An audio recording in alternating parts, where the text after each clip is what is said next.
Joshua 23, Joshua's charge. A long time later, after God had given Israel rest from all their surrounding enemies, and Joshua was a venerable old man, Joshua called all of Israel together, elders, chiefs, judges, and officers. Then he spoke to them. I'm an old man. I have lived a long time. You've seen everything that God has done to these nations because of you. He did it because he's God, your God, and he fought for you. Stay alert. I have assigned to you by lot these nations that remain as an inheritance to your tribes. These in addition to the nations that I already cut down. From the Jordan to the Great Sea in the west, God, your God, will drive them out of your path until there's nothing left of them. And you'll take over their land, just as God, your God, promised you.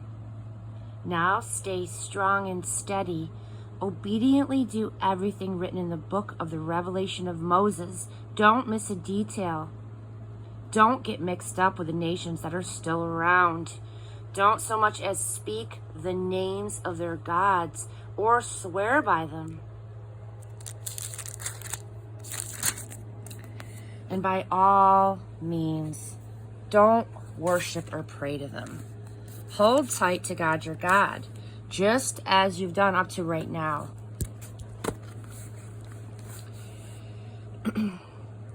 God has driven out superpower nations before you, and up to now, no one has been able to stand up to you. Think about it. One of you single-handedly putting 1,000 on the run. Because God is God, your God, because he fights for you just as he promised you. Now, vigilantly guard your souls. Love God, your God, because if you wander off and start taking up with these remaining nations still among you, like intermarry, say, and have other dealings with them, know for certain that God, your God, will not get rid of these nations for you. They'll be nothing but trouble to you. Horsewhips on your backs and sand in your eyes until you're the ones who will be driven out of this good land that God, your God, has given you. And as you can see, I'm about to go the way that we all end up going. Know this with all your heart, with everything in you, that not one detail has failed of all the good things that God, your God, has promised you. It has all happened. Nothing is left undone, not so much as a word. But just as sure as everything good that God, your God, has promised has come true, so also God will bring to pass every bad thing until there's nothing left of you in this good land that God has given you. If you leave the path of the covenant of God, your God, that he has commanded you, if you go off and serve and worship other gods, then God's anger will blaze out against you. In no time at all, there will be nothing left of you. No sign that you've ever been in this good land that he gave you. The covenant at Shechem, 24.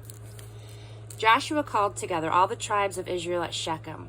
He called in the elders, the chiefs, the judges, and officers. They presented themselves before God, and then Joshua addressed all the people. This is what God, the God of Israel, says. A long time ago, your ancestors, Terah and his sons Abraham and Nahor, lived to the east of the river Euphrates. They worshipped other gods. I took your ancestor Abraham from the far side of the river. I led him all over the land of Canaan, and I multiplied his descendants. I gave him Isaac, and then I gave Isaac Jacob and Esau. I let Esau have the mountains of Seir as home, but Jacob and his sons ended up in Egypt. I sent Moses and Aaron. I hit Egypt hard with plagues, and then I led you out of there. I brought your ancestors out of Egypt. You came to the sea, the Egyptians in hot pursuit with chariots and cavalry, to the very edge of the Red Sea. Then they cried out for help to God. He put a cloud between you and the Egyptians and then let the sea loose on them. It drowned them. You watched the whole thing with your own eyes, what I did to Egypt. And then you lived in the wilderness for a long time. I brought you out to the country of the Amorites who lived east of the Jordan, and they fought you. But I fought for you, and you took their land. I destroyed them for you. And then Balak, son of Zippor, made his appearance. He was the king of Moab. He got ready to fight Israel by sending for Balaam, son of Beor, to come over and curse you. But I wouldn't listen to Balaam. He ended up blessing you over and over. I saved you from him. You then crossed the Jordan and came to Jericho. The Jericho leaders ganged up on you, as well as the Amorites, the Perizzites, the Canaanites, the Hittites, the Girgashites, and the Hivites, and the Jebusites. But I turned them over to you. I sent the hornet ahead of you. It drove out the 2 Amorite kings, did your work for you. You didn't have to do a thing, not so much as raise a finger. I handed you a land for which you did not work, towns that you did not build. And here you are, now living in them, and eating from vineyards and olive groves that you did not plant. So now, fear God. Worship him in total commitment. Get rid of the gods your ancestors worshipped on the far side of the river, the Euphrates, and in Egypt. You worship God. If you decide that it's a bad thing to worship God, then choose a God you'd rather serve and do it today. Choose one of the gods that your ancestors worshipped from the country beyond the river, or one of the gods of the Amorites on whose land you're now living. As for me and my family, we will worship God. Amen. The people answered, we would never forsake God. Never. We would never leave God to worship other gods. God is our God. He brought up our ancestors from Egypt and from slave conditions. He did all those great things while we watched. He has kept his eye on us all along the roads that we've traveled and among the nations that we've passed through. Just for us, he drove out all the nations, Amorites and all who lived in the land. Count us in. We too are going to worship God. He's our God. And then Joshua told the people, you can't do it. You're not able to worship God. He's a holy God. He's a jealous God. He won't put up with your fooling around and sinning. When you leave God and you take up the worship of foreign gods, he'll turn right around and come down on you hard. He'll put an end to you.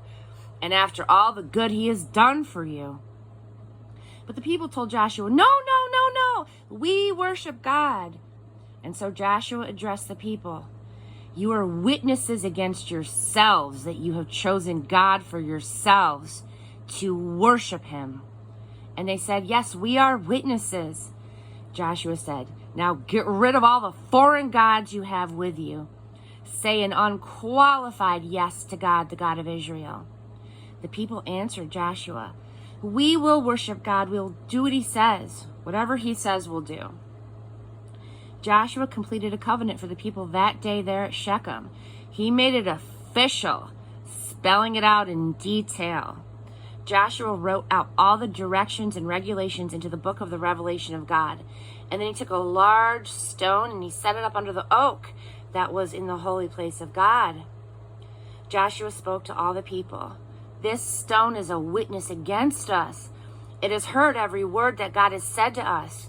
It is a standing witness against you, lest you cheat on your God. And then Joshua dismissed the people, each to his own place of inheritance. After all this, Joshua, the son of Nun, the servant of God, died. He was 110 years old. They buried him in the land of his inheritance at Timnath-Serah in the mountains of Ephraim, north of Mount Gash. Israel served God through the lifetime of Joshua and of the elders who outlived him, who had themselves experienced all that God had done for Israel. Joseph's bones, which the people of Israel had brought up from Egypt, they buried in Shechem in the plot of ground that Jacob had purchased from the sons of Hamor, who was the father of Shechem.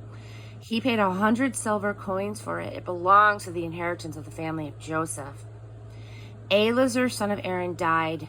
They buried him at Gibeah, which had been allotted to his son Phinehas in the mountains of Ephraim.